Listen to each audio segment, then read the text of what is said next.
안녕하세요. 정명일입니다.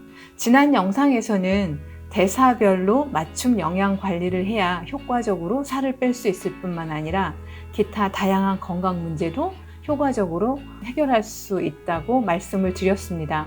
빠른 대사자가 대사를 더 빠르게 하는 식사나 영양제를 이용하면 상체에 더 지방이 쌓일 수 있고, 반대로 느린 대사자가 대사를 느리게 하는 영양요법을 하게 되면 하체에 지방이 더 붙을 수 있다고 말씀을 드렸는데요.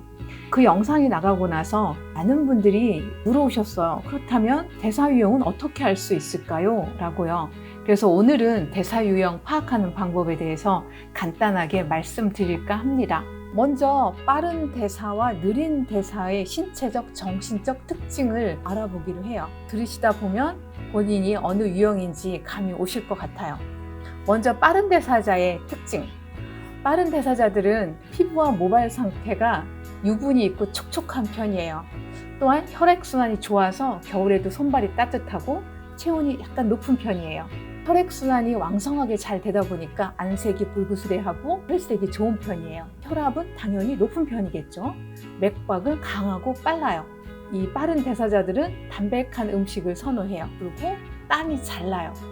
소변을 보는 횟수는 드물고요. 또한 정신적 특징을 보면 빠른 대사자들은 생각이 빠르고 예리하고 판단이 아주 빨라요. 그리고 긍정적인 편이에요. 하지만 대사가 너무 빠른 경우에는 부정적인 성향들도 나타나는데 초조하고 흥분하고 때로는 폭력적인 성향을 보이기도 해요. 이제 느린 대사자들의 특징을 보면 피부 모발 상태가 건조하고 좀 푸석푸석한 편이죠. 혈액순환이 나쁘기 때문에 손발이 차고 체온이 낮은 편이라서 따뜻한 거를 선호를 해요. 느린 대사자는 혈액순환이 원활하지 않기 때문에 안색이 창백하고 체내에 쌓인 독소도 잘 배출이 안 되기 때문에 얼굴 안색이 좀 칙칙한 편이에요. 혈압은 낮은 편이고 맥박은 약하고 느린 경향이죠. 음식은 짜고 매운 것들을 좋아하고요. 또한 땀이 잘 안 나요. 느린 대사자들은. 소변은 좀 자주 보는 편이에요. 정신적 특징을 보면 소심하고 내성적이고 좀 예민하고 대사가 아주 느린 경우에는 우울한 편이고 게으르고 또 판단이 굉장히 느려요. 옷 입을 때도 내가 어떤 옷을 입어야 될지 잘 고르지를 못하죠. 또한 이 감정 표현이 좀 소극적이죠. 뭐 이렇게 좋은 일이 와도 심드렁하게 적극적으로 좋은 표현을 잘 안 하는 그런 성향들이 있죠. 그래서 이러한 특징들을 보면 내가 어떤 대사 유형인지 좀 감이 잡히실 수 있을 것 같아요. 이러한 외형적 특징이나 정신적 특징을 가지고 나의 대사 유형을 파악하는 데에는 일부 도움은 되지만, 그래도 보다 정확한 방법은 과학적으로 측정하는 것이겠죠. 맨 처음 대사 유형 개념을 도입한 분이 미국의 조지 왓슨 박사님이신데요. 이분은 어떻게 해서 과학적으로 대사 유형을 판정을 했냐면 정맥혈의 산도를 측정해서 빠른 대사와 느린 대사를 구분했습니다. 지난 영상에서도 말씀을 드렸지만 빠른 대사자들은 칼로리 영양소의 연소가 왕성하다 보니까 이산화탄소 생성량이 많고 그로 인해서 정맥혈의 산도가 산성인 경향이고요. 반대로 느린 대사자들은 칼로리 영양소 연소가 좀 원활하지 않다 보니까 이산화탄소 생성량이 상대적으로 낮고 정맥혈의 산도가 알칼리성 경향이죠. 하지만 현재 이 방법은 일반적으로 사용하고 있지는 않습니다. 현재 이용 가능하면서 과학적이고 기능의학 병원에서 많이 사용하는 방법은 모발 검사예요. 모발 검사는 모발 속의 미네랄과 중금속 수치를 측정하는 건데요. 이것은 1970년대 미국 의사 닥터 폴 액이라는 분이 확립을 한 것이고요.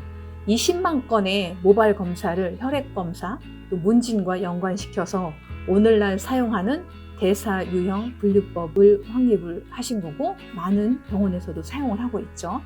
간단히 이 모발 검사로 나타나는 대사 유형의 예를 보여드리면 다음과 같아요. 빠른 대사자는 부신 활성, 갑상선 활성이 왕성하기 때문에 모발 검사에서 나트륨과 칼륨 수치는 높게 나타나고 칼슘, 마그네슘 수치는 낮게 나타나요. 왜냐하면 빠른 대사자들은 정맥혈의 산도가 낮기 때문에 칼슘, 마그네슘 이러한 미네랄들의 용해도가 좋고 소변으로 많이 빠져나가요. 모발 검사에서 칼슘, 마그네슘 수치가 낮게 나타나는 거죠. 반대로 느린 대사자는 부신과 갑상선 활성이 낮기 때문에 이 나트륨과 칼륨 수치가 낮게 나와요.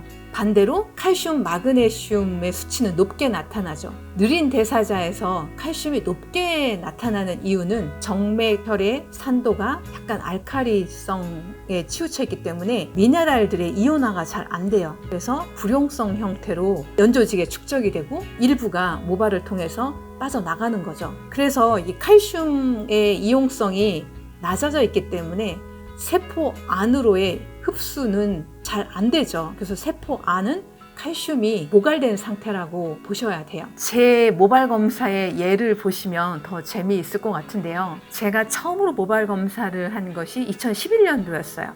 그때 보면 아주 극도의 느린 대사자였죠. 나트륨과 칼륨 수치를 보시면 막대 그래프가 아주 바닥에 붙어 있어요. 그 당시에 저는 부신 피로가 극에 달했었던 것 같아요. 세포 영양 상태도 바닥이었던 거죠. 그 당시는 커피로 억지로 에너지를 쥐어짜서 생활했었죠. 이 대사 속도에서 이 마이너스 수치가 클수록 대사가 더 느린 건데요.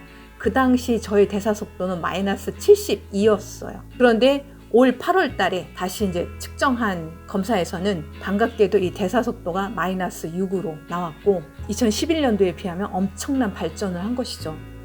이렇게 대사 속도가 개선되는데 기여한 1등 공신은 바로 저탄고지였어요.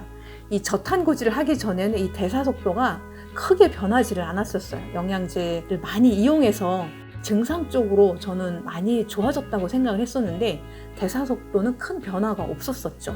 그런데 이 식사를 바꾸고 나니까 정말 몸속에서 혁명이 일어났나 봐요. 대사 속도가 훅훅 변하고 이 막대 그래프의 수치가 확확 변하더라고요. 그래서 이 식사가 정말 중요하다.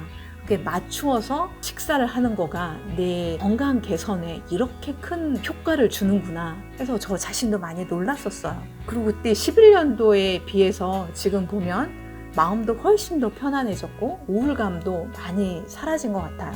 일의 집중력도 훨씬 좋아졌고 제 사업을 하는 이 사업의 추진력도 더 좋아진 것 같아요.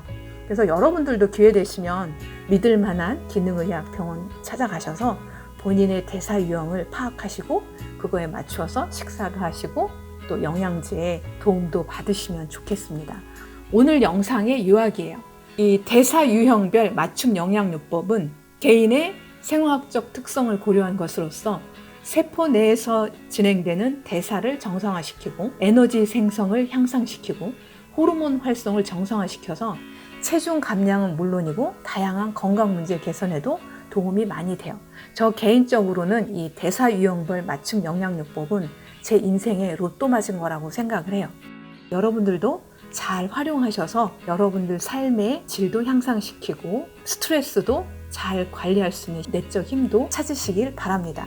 들어주셔서 감사합니다. 다음 영상에서 뵙겠습니다.